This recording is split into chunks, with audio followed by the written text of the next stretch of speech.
When someone dies young, they tend to deify him, and they tend to make it very easy. He was this great guy, and he died young. It oversimplifies a very complicated life. And I actually think he was very textured, very detailed, not just as black and white. He's always been portrayed in two ways. Great football player. Walter Payton becomes the National Football League all-time leading rusher. And he was such a prankster. I don't care who you are. How much money you got? We don't care. We're Chicago Bears. Bye-bye. And I almost consider that an insult to who he really was, because he was so much more than that. You gonna be a football player when you grow up? Today is the best day of your life. Believe it. He might be the finest quarterback produced in the last 10 years.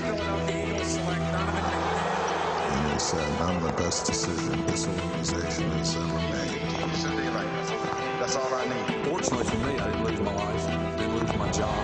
Football convinced me that life is a team game. That's right, it's a game for me. Let's be honest.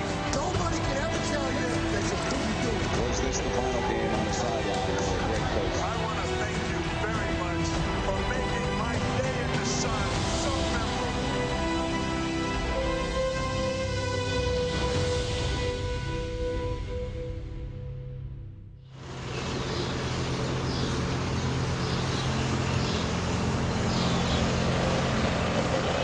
There are more than 100 golf courses in the greater Chicago area.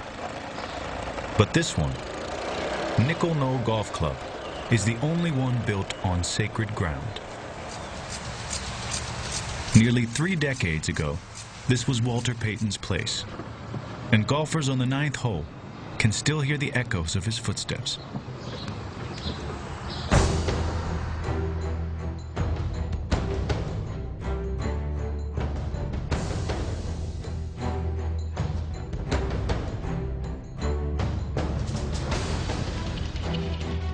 He's still here. You know, the hill has now been replaced and people are out there hitting golf balls and having a good time.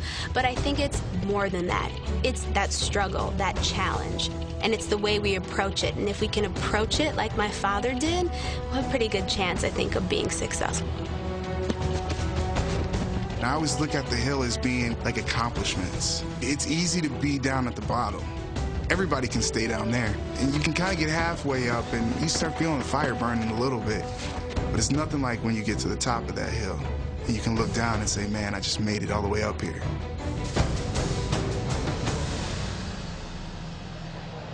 All of Payton's NFL records have been broken, and he died in 1999. But his spirit endures. I have a visual in my mind of him running that hill with the Rules headband on. And I said, you know what? If this works for Walter, you know, I'm gonna try it. And I started doing hills.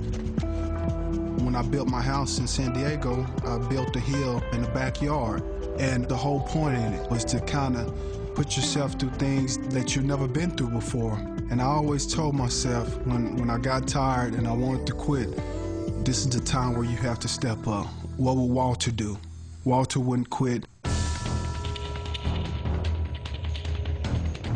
This is like my hero growing up. That's just the will to never stop. See, that ain't skill, that's heart. He gave me something that I once realized that I didn't have, and that's what I wasn't the biggest, I wasn't the fastest, I wasn't the strongest, but then I bumped into something called work ethic. Somebody gave me a photograph of the hill, and where it's just worn in, where he's like just run around and round and round and round and round. And growing up, I never really felt like I was great at anything. I felt like I was good at a lot of different things. And I felt like the only way I was ever going to be great at anything is hard work. And so he kind of became my idol or my inspiration for hard work and for what it took to be successful. Once you put wisdom with will on top of talent, you get what you call sweetness. How many people had the guts to wear like their nickname? I like roll around with your nickname. I like to call myself The Difference. That's my nickname, and I'm just gonna get a headband of like The Difference and wear it around. No way, I don't have the guts. But the sweetness is just as a simple nickname, has like a different, you know, everybody's like the Iron Fist or the Curtain, the Ramrod or the Hit, you know, whatever. Like, people give all these like nicknames that aren't like good. I mean, he was a Sweetness. Besides being a cool nickname, Sweetness was also a fitting description of Payton's personality. He had a gentle spirit, honestly. He was easy to talk to. He'd send you flowers and wonderful cards. He was quite romantic. We would go discoing all the time. He loved to dance. He was really good. As a matter of fact, he's known for dancing on Soul Train.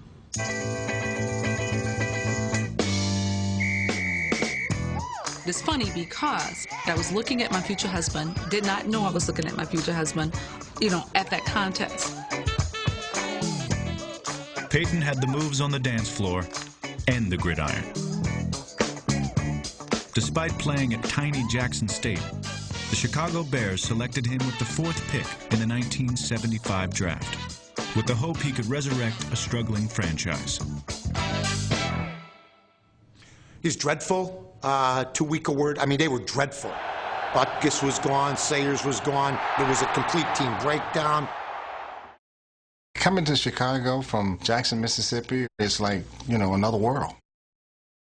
When he first came up, he was, you know, kind of a guy that walked around and didn't talk to too many people. His girlfriend, his college girlfriend, Connie, who would later marry, is at Jackson State. He's very lonely. His mother comes to live with him, so he's living with his mother in an apartment, and he hates it. Payton also had trouble adapting on the field. In his first game, he carried the ball 8 times and didn't gain a single yard. There were questions about whether he could play at that level from Jackson State. After the game, I was walking with my wife, and Walter was walking alongside us, and I could see he had tears on his cheeks. And my wife took his arm and said, "You'll have better days."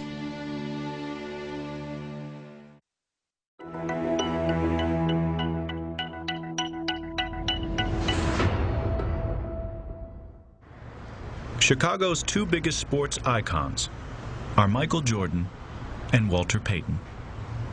Payton doesn't have a statue to commemorate his greatness. He doesn't need one. Sweetness lives on in the hearts of fans. Michael Jordan changed the game. Walter Payton didn't change the game. He just played it better than everybody else. Let's just go through Walter's stats. 77.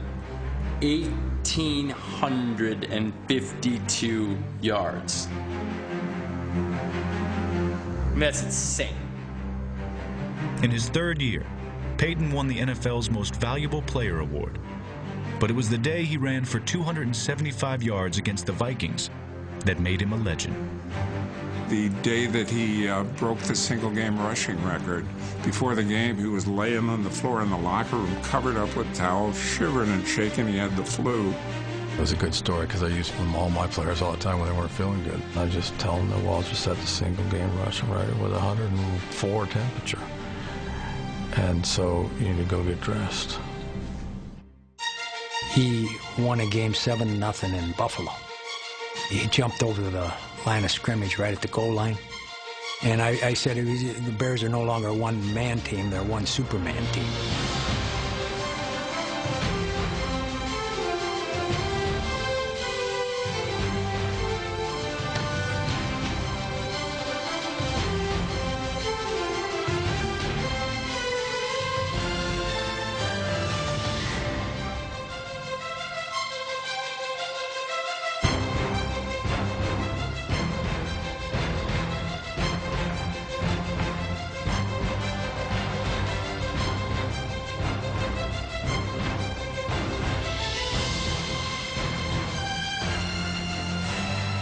I do think he's the most complete back that I've ever seen. Taught himself how to be a really good receiver. He wasn't when he came into the league, but he got better at it. He was the best blocking back, I can say that unequivocally, that I've ever seen. I can still see the game up in Minnesota that we're losing, and McMahon calls an audible, And as he's going to throw the ball, there's a linebacker coming ready to kill him. And all of a sudden, Walter steps up and levels the guy. Vikings coming on a blitz, throws it deep down the middle. Willie goes, is out there, makes the over-the-shoulder catch to the 30, to the 25, 20, 15, 10, 5. Touchdown! He wanted to contribute in every way he could. Heck, he wanted to kick. We wouldn't let him kick. He thought he was a great kicker. Payton did attempt one punt in his career. It traveled 39 yards. Payton was far more effective returning kicks. As a rookie, he led the league in yards per kickoff return. The guy could throw a football, probably 60 yards, easy. There was a game, Walter Payton came in to play quarterback for the Bears. Not like as some joke, not as some gimmick. The guy could do everything. Kick ass, let everything hang out. Even though he only weighed 205, 210 pounds, he ran as though he weighed 350 pounds. Walter believes he gained over 1,000 extra yards over the course of his career by choosing not to step out of bounds. My style is one that I got from my college coach at Jackson State, Coach Hill. And he always taught, never die easy. He said, die hard. I fell in love with one clip. It was a run that he had against the Kansas City Chiefs. And ever since then, that's my guy.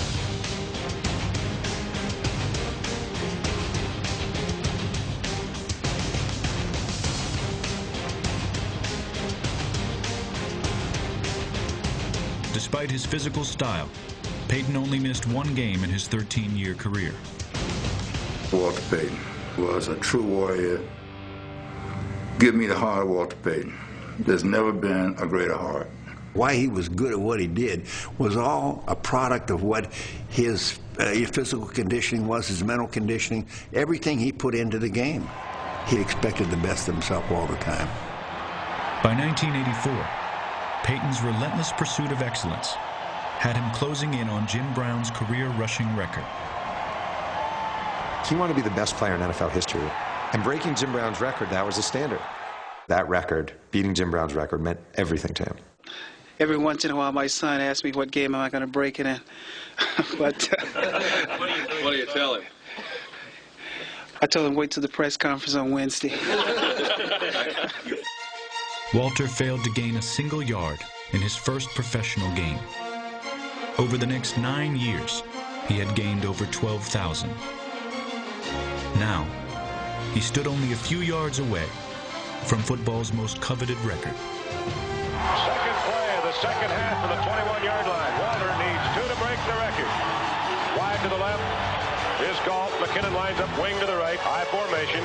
Quick pitch to Walter. Looking for the record. Cuts back. He's got it. He's out over the 25 to the 26-yard line. Walter Payton becomes the National Football League all-time leading rusher, surpassing Jim Brown. And that's the equivalent to Hank Aaron breaking Babe Ruth's all-time home run record. Jim Brown at the time was the standard. And Walter came in and took that standard to a whole nother height. And he did it in a way that was so classy and respectable. He wanted the attention, and deservedly so, and rightfully so. I mean, it's a big deal breaking that record. But he didn't want it to look like he wanted the attention. Come on, get off the field! Get off the field! And there's a great moment after the game when Ronald Reagan, who was the president at the time, was flying, and they called him from Air Force One. Mr. Payton, this is Air Force One. Stand by for the president, please. Congratulations. Well, thank you. Very best wishes. Congratulations again. Well, thank you, and give my best to Nancy. He's just a wise ass. That was sort of Walter Payton. I called him up and congratulated him. We had a wonderful conversation. Walter Payton was the epitome of greatness. I have all the admiration in the world for him. Payton was finally king of the hill. But there was still one summit left to reach.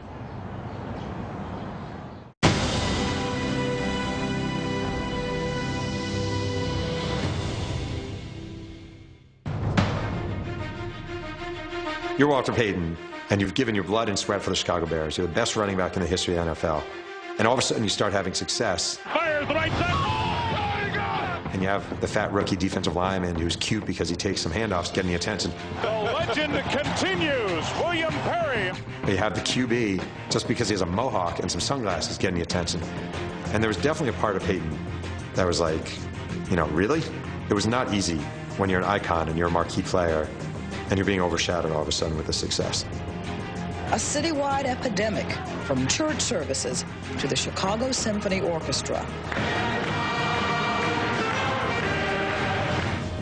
He wasn't about making headlines, but then the whole league was changing. It was a whole kind of freedom and sense that we're more about the individual. Walter, as great as he was, as huge a part of that team, the biggest part of that team, he sort of became just one of the guys. From the outside, it seemed as though Walter Payton got lost in the shuffle. But he was still at the center of the '85 Bears. He was the leader. We had other leaders, but he was the leader. He was the practical joker. He's the guy that kept everybody loose. A team that was a little crazy around the edges could have easily kind of lost its focus and lost its way. And I think Payton, with the way he played, the respect he commanded in that room, and his quest to win a world championship kept the whole thing together.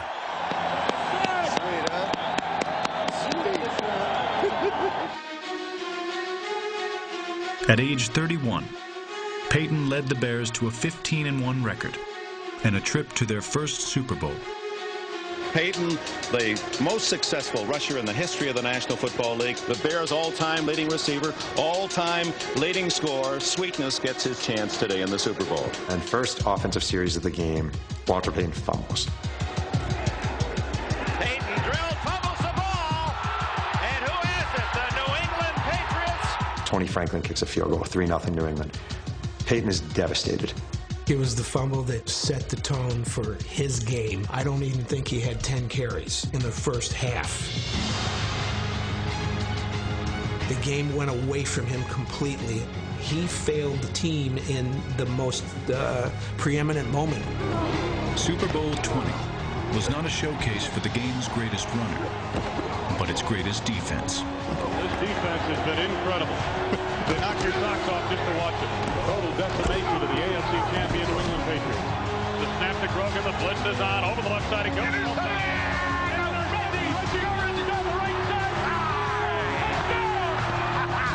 The Bears knew basically if they put the defense on the field, New England was never going to score. So you didn't need Walter Payton to rush for 150 yards.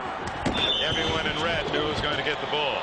If you go back and look at some of those plays, he's running out this way, and half the New England defense is going with him. So sure, you hand the ball to Stewie, you make a pass over here to Gall. Oh, rainbows it deep down the right side. Willie Gall's out there. To the 50 to the 45. He's spun down. Toss to Stewie. McMahon on a keeper leaps the line to the end zone for the touchdown. It seemed like everybody on the Bears team was scoring touchdowns. I think the fans, even the Patriot fans, would want Payton to have a touchdown. Oh, it is what it is. People can say, well, this and no. It was a good game plan. I'd stick by the game plan. We won the football game. We did the right things. In the Super Bowl, Payton had 22 carries. 5 times he was given the ball inside the Patriots' 10-yard line. And I wonder who's going to get the call on this 1-yard line. Walter Payton doesn't have one. They're sending in Perry.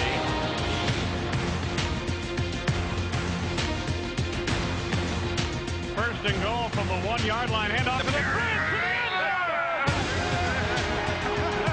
Yes, William Perry has scored on a 1-yard touchdown run in the Super Bowl.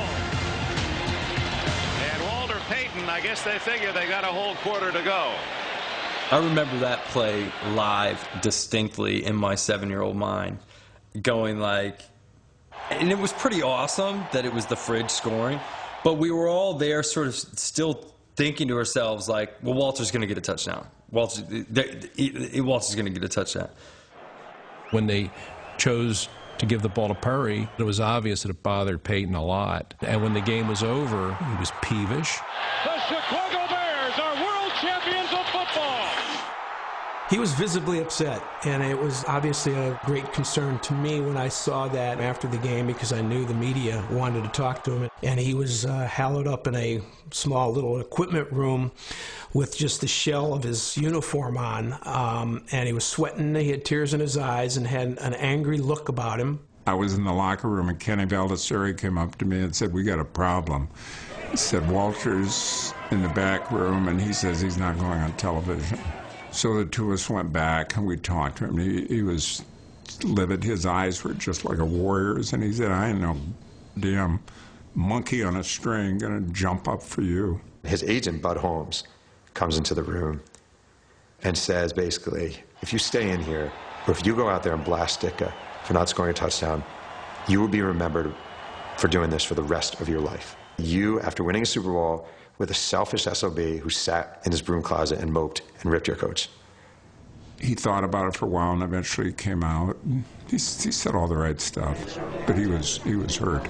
He was hurt badly. Can you describe the feeling for you personally? Right now, it really hasn't sunk in. I don't feel anything. It's one of those things where when you have it in your mind for so long, what it would be like, and then after the actual event happens, you know, it tends to take away from it. That cut him deep because he was Walter Payton. I mean, Walter had a huge ego, but not in a bad way. He had the right to have that ego, and he felt he had the right to score that touchdown, and it was taken away from him by one of his biggest supporters and his coach. Every time I see Mike Ditka, he always has to tell me that he's sorry.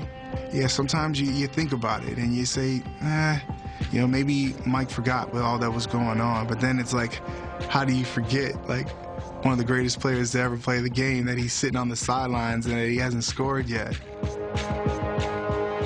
Well, why didn't you give the ball to Walter on the goal line? You know, I said, I don't know. I really don't know. I didn't think about it. I didn't think it was important. When the game was over, I looked at the scoreboard and I saw the score, 46-10, and I knew we'd won. And I really, my mind, I can honestly say I was probably too focused in that game that I didn't think about the proper thing. I feel real bad for 34. You know, it's taken him 11 years to get to this spot and to not score a touchdown. I know Walter's not feeling good right now, and you know, I don't feel that well for him. You know, I think he should have been carrying the football, but you know, that's not my decision. And if I had to do over now, knowing what I know now, of course, I would do it differently. But I didn't realize it meant that much to him. And after finding out that it did, yeah, I would say it was my biggest regret, yes. Coming up. Piccolo and Sayers, that story was a little bit hyped. I thought that this was an even better story.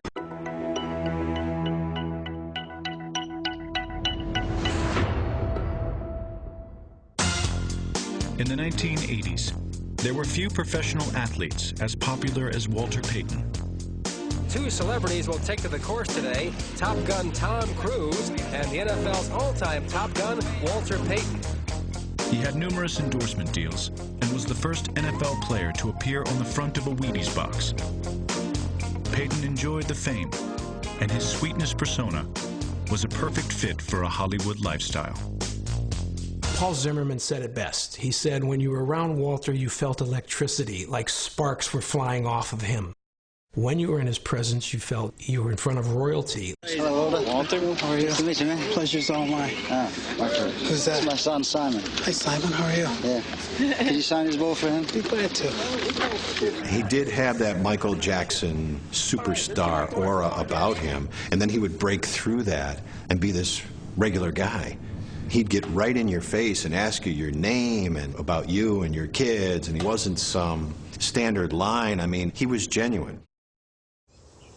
Payton learned humility and respect while growing up in Columbia, Mississippi, despite being subjected to racism and segregation. He was colorblind, amazingly so. Columbia School District finally desegregated in Walter Payton's junior year of high school. They keep the white coach and they bring the teams together. It's very awkward. And the guy who starts cracking jokes and being like, blah, blah, blah, blah, blah, blah, it's all Walter Payton. Walter Payton was one of the key guys when it came to breaking down barriers. I remember when his father died, and that was a situation, if you were ever going to change your opinion about your fellow man, that would have been it. His father was arrested for drunk driving, even though he wasn't drunk. He had an aneurysm that caused him to appear drunk. They took him to a jail, and he died in the jail cell. And it was a white sheriff's deputy and a white sheriff who took him there. And there are all these people who wanted to say, if this had been a white man, would they have done it that way? Walter, he didn't play the race card. And there were civil rights leaders who wanted him and expected him to. I know it was very painful for him. It's one of the things that he really didn't talk about a whole lot. For the rest of his life, he never called Columbia his home. Whenever people would ask, he would say it was Jackson, not Columbia. Payton seemed to get along with everyone, but only let a select few get close to him. His best friend was fullback Matt Suhey. They were two guys from odd sides of the planet, but they just felt like they were connected some way. My youngest son, Scotty, was born on 3/4/94 at 10:34 in the morning, and I called him up, told him the story. I'm his godfather. It's the first things out of his mouth. And I said, oh, absolutely. I was going to ask him anyhow. It was kind of a big treat for my son, and it was kind of a thrill for him, too. Payton and Suhey's friendship was reminiscent of the one shared by former Bear backfield mates Brian Piccolo and Gale Sayers. However, Walter and Matt's story was never made into a movie. Piccolo and Sayers, I thought that story was a little bit hyped. I don't think their friendship ever reached the extent that Suhey and Payton's did. And thought that this was an even better story. I felt like my dad and him really got close because they had to be on the same page. Matt being the fullback, my dad being the running back. You'd see those two on the field sometimes and, you know, wow, symbiotic. Matt watched my dad's back, kind of like being a bodyguard or protector. He blocked for him. He took a lot of hits, or making sure that my dad would get the glory. And Matt kind of just sat back in the background, very unselfish. There's that picture of my dad pulling down Matt Suhey's shorts. It just symbolizes their friendship. Like, I'm back here, I'm gonna joke with you a little bit, but you make sure I'm okay up there. I think that was his Christmas card in the early 90s, you know, taking a peek into next year, which was not a great peek. But, you know, that's typical Walter. Matt was a person who he could always depend on, and I think that really showed, you know, especially when he got sick. And the fact that Matt was asked to be the executive of his estate, I think, says everything. He basically entrusted in him us. That's a huge thing. That's a huge responsibility for someone to take, and Matt did it graciously and without question, and I think we're all so thankful that he has been here for us. Even before he grew ill, Payton always made sure that his kids were raised right. There's a game when I was in high school that we played against Holy Cross, and play broke up, and I ended up taking it 60 yards. And I flipped the ball behind me and started slamming on my chest. I heard that whistle. He's on top of the press box. None of that. Jared didn't understand, and he would be mad about a lot of those things. But like he says, now I see and I can appreciate all those things Dad had me do, because it's truly shaped me into who I am now. When you look at a friendship, there's rocky points in there. You get mad at each other and then make up. My dad was truly my best friend. Not only is my dad an exceptional athlete, he's a role model. He's my biggest role model and best friend. We made a wager who would be the first one to break down in tears. And after hearing my son get up here and talk, I don't care if I lose the bet.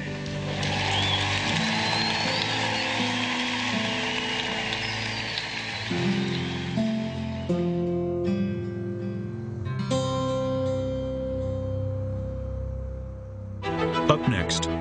He was losing weight. You're like, well, what are you doing? It was so noticeable that people were starting to talk about it.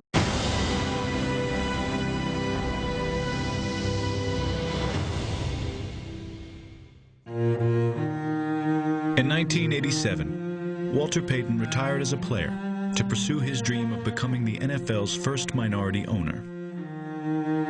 But before his final exit, Sweetness wanted to leave the game with an enduring image. He set it up. He went off and sat by himself and kind of staged that look. Here was his last moment that he would be seen in a uniform. And I think that there was some degree of wanting to do that by himself. He wanted to be cast as being reflective about what he had just accomplished in a great career. Like he did as a player, Payton committed himself fully to becoming an owner, hoping to prove he was more than just a figurehead. That makes it official, folks. I'm black and I'm proud of it. I'm here because I have something to offer, not because I'm black. When I look at people, I don't look at colors. I look at people that I can work with, and that's why I like for people to look at me. The whole thing falls apart, just falls apart. Not his fault at all. The egos within the ownership group, money issues, and they gave the first franchise to Carolina, and they gave the second franchise to Jacksonville. And Jacksonville, one of their owners was Deron Cherry, African-American former NFL player. I think that broke his heart. I really, really, really do. Faced with the harsh reality of a life without football, Payton became depressed. He immersed himself in his favorite hobbies as he tried to figure out the next phase of his life. I know he went up and got a couple caribou out in the Arctic. This was nice. This was, hey, it's the biggest thing I ever had. He got into racing cars and all of these crazy things, I think, just trying to fill that void. Personally, I don't know if it was ever filled. The last 10 years of his life was a very, very sort of sad time for him. And I think he never found who he was. Filling the void football left wasn't Payton's only struggle. He and his wife were drifting apart. Was he a good husband? By conventional standards, certainly not. He provided for his family, but he wasn't very faithful. When I heard talks of relationships up and went, well, no, I wasn't surprised. I mean, no, I mean, it wasn't. You know, yeah, hurtful. I thought it was just being not sure about the next phase of his life and what to do. The challenge in their marriage was football meant that he stayed here in Chicago a lot, but once that ended, there were so many other things out there that he was trying, and he was gone a lot. She, in some ways, became a single parent. We had this really good day, and after he left the house and called back, and he goes, there's something on your desk for you. And I'm like, oh, okay. Well, of course, it had been such a good day. You could have knocked me over. I mean, and then my heart just kind of fell to the floor when I walked in, and it was divorce papers. And I just thought it was one of those things where, you know, eventually, you know, he would figure it out, and he would be back home. For the last 10 years of his life, they didn't really live together. He would come and go from the house. I don't think being Connie Payton was a specifically easy thing to be. Payton wasn't perfect, and he was also, contrary to public perception, not indestructible. The toughest runner the NFL had ever seen had a rare liver disease. In 1998, he was losing weight. I probably would have paid more attention, but he wasn't around for me to really notice. But when we would do things with the kids, we were at sporting events, you're like, well, what are you doing? When he broke the news to me, and of course, it was very hard, and I started crying, but like he said, you know what? I'm going to tackle this like I do everything else. I'm going to give it all I got. He didn't want to announce that he was sick. He didn't want it to come out. But he was losing weight and losing weight and losing weight, and he had very jaundiced eyes. And Jarrett, his son, was announcing where he was going to college. They held a press conference at the high school where Jarrett went. He can play whatever you want to play. He can play running back or... It was so noticeable that people were starting to talk about it and whisper about it. And our reporter on the scene said, yeah, I talked to Walter. He said he overtrained for the marathon. And so I said on the air, he looks like Gandhi. I bet I could take him. Walter also had no control over media rumors about possible HIV, hepatitis, alcohol, or drug problems. The big rumor was that he had AIDS. It was all over the place. Walter Payton has AIDS. Look at him. He has AIDS. He was gay, and that he had AIDS. It got to the point where some people were saying some pretty negative remarks about it, and I think that's when, as a family, and he said, you know, we're going to have to come out with this. Walter has a rare liver disease, and it's called primary sclerosing cholangitis. Or it's known as PSC. The cause of the disease is unknown. Are you scared over this? Am I scared? Hell yeah, I'm scared. Wouldn't you be scared? But what can you do? As a fan, you see those athletes as gods in a way, right? I remember when that happened, I went, oh, wow. I was like, my hero is a human being. And that's a really weird thing. He's Superman, you know. I just felt like he was going to be okay. He was going to pull through this. And I probably prayed for him more than anybody because I love the guy. Not even met him before, but he was so inspirational. He's probably one of the toughest human beings I've been around, to the ability to take physical pain. And it was tough. I don't say that lightly either. It certainly brought him down. To the people that really care about me,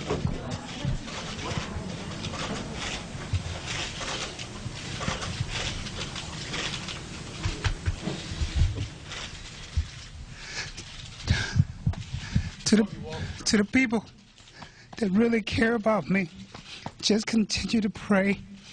And for those who are going to say what they want to say, may God be with you also.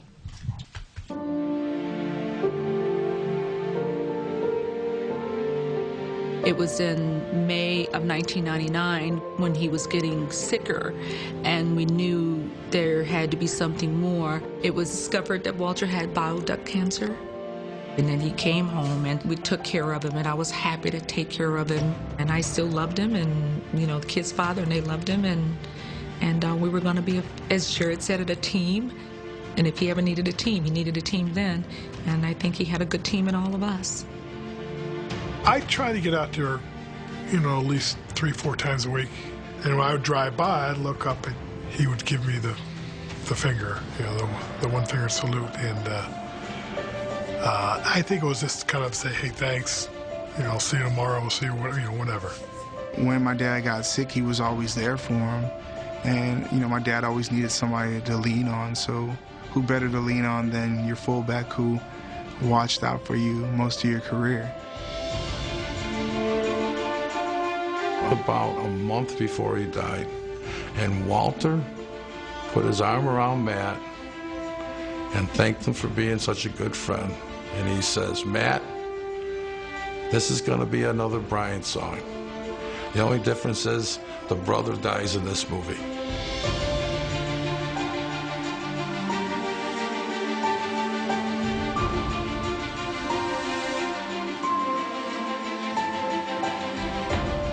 For 13 years, Walter Payton was football's Superman. But in the end, he wasn't made of steel, but flesh and blood. I can remember standing over the hospital bed that one day in our bedroom and looking at him, and something just hit me, you know, that he's really tired of the struggle. And I realized then that he needed to hear from me that it was okay.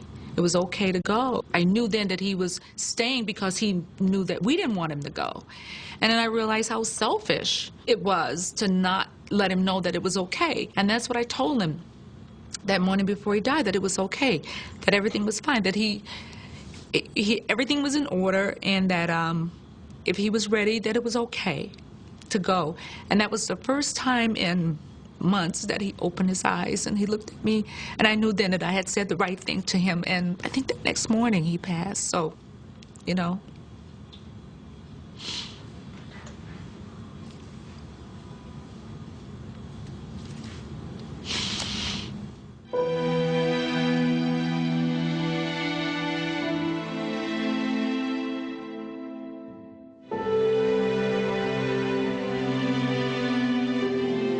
What was the scene like in Chicago after he had passed? Pretty tough. I mean, he really... Go take a break.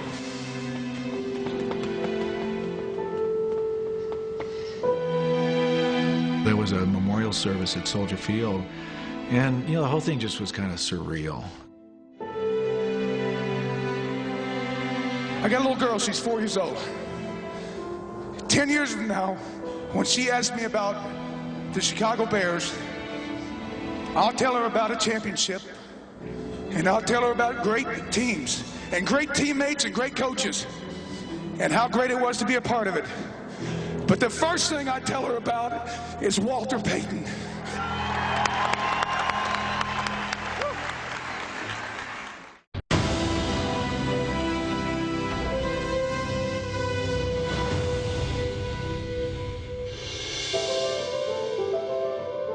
Ever since my dad passed away, the number 34 appears everywhere. If I look at the clock, it's 2:34. I'm in a cab and I'm driving and I look and it's 2, 3, 4, 7. I could be riding and somebody's license plate is like a 34, or you get a ticket in the store. Honestly, 34. We were in a car accident and it threw us like 50 feet into a field. And what do you know, like the time on the clock was something 34. And honestly, I mean, the car accident could have been so much worse than it was. But we were, and not only that, but we were on Route 34 when it happened. It was kind of like he was there. He was watching over us, making sure that everyone was okay. It was freaking me out for a while, but it's actually pretty cool to know that he's just still around with me and that he's going to be with me every single day. On your mark, ready, go! Good luck, everybody! Good luck! The Payton family is constantly reminded of the number and the man who wore it. Moved out to California like 35 years ago, but I can't leave him.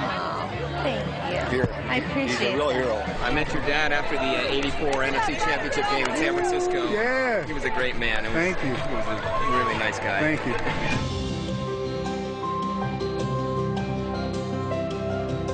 you. Nearly a quarter century has passed since the man called Sweetness retired. Yet he has left an indelible mark on the game, its fans, and a generation of runners who had yet to be born when he played. And he's been my favorite player ever since I was about 8 years old, and that's just my guy. You know, I mean, I'm just so intrigued by him. I was just thinking of a nickname that I wanted to be known by. I thought a little Sweetness. I went to the tattoo shop, and the guy did it for me. The significance for me is that, you know, I'm his little protege. I got a little Sweetness, 34, and I got Rest in Peace, Walter Payton, and I got a W and the Superman logo. It hurts that I'll never get to meet him, but I feel like if he knows how much I admire him, he'll be with me. There's never going to be anybody that compare to Walter Payton. Emmitt Smith has eclipsed Walter Payton as the NFL's all-time rushing leader. And somewhere, Sweetness is smiling. Without Payton doing what he had done in the National Football League and representing all that he represents, he wouldn't have gave a young man like myself a dream or something to shoot after, and not only that, but something to marvel after, and a person to look up to and try to emulate in every way possible. One of my best friends, we just got into a massive argument over who the greatest running back of all time was. For me, it's Walter Payton. Like, defiantly, undoubtedly, without a question, it's Walter Payton. And he was like, no, Emmitt Smith is the greatest running back of all time. I'm like, Emmitt Smith? So this argument's been going on for 10 years. So we're at Super Bowl last year in Dallas, and we happen to be in Jerry Jones's box, and who's there? Emmitt Smith. So I go to Emmitt Smith with my buddy. I'm like, all right, here it is. This is here we go.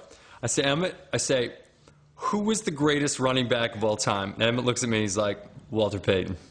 And that was it. That was it. Argument's over. Walter Payton. His name is at the top of the list.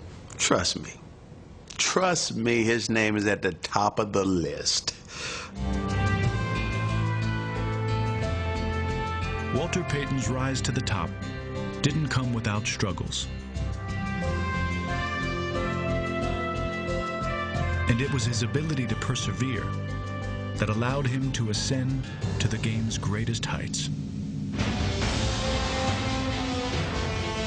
When I'm through playing football, I want to be known as a player that whenever he was out there on the field, every play, he gave everything that he had. And when he left the field, he left everything that he had in him on the field. What people will remember about Payton, what a generation of players coming up used as inspiration from Payton, was just the honesty of his effort. The way he attacked the game, what he demanded from himself, the way he prepared for the game, what he was willing to sacrifice and give in the pursuit of winning. I think that's kind of his coat of arms.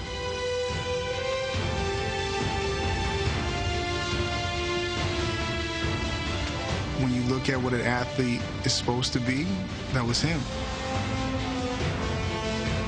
He believed his duty was to play football.